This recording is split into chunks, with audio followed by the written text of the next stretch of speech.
Özel klinikaları Respublikanın Səhiyyə Nazirliyi bağlasaydı yaxşı olardı. Bir alim kimi, həqiqi sözümdür. Səhiyyə Nazirimiz özel klinikaları mütləq şəkildə bugünkü gündə bağlamalıdır. Özel klinikada hədsiz dərəcədə savadsız həkim kadrları gedir. Məyər bunu ölkənin Səhiyyə Nazirliyi, tibb ocaqları, tibb universitetləri hara gedəcək? Gelin belə təsir eləyək. Biz əgər Abrofiya ilə ayaqlaşmaq istəyiriksə, yaxın vaxtda həkimlərimizdən biri çıxıb deyir ki, mən bir il getdim Amerikada qaldım, bir ilin içində 15 ilə öyrənilən bir şeyi bir ilə bir insan nətər öyrənə bilər? Səhiyyə Naziri görmür bunu.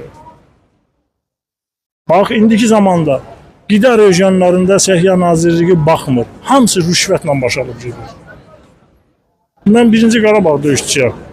Əvvəl attığım dərmanlar mənə səhhətimə kömək elirdi. İndi attığım o dərmanlar 20 il bundan qabaq olan dərmanlar. İndi səhhətimə qane eləmir.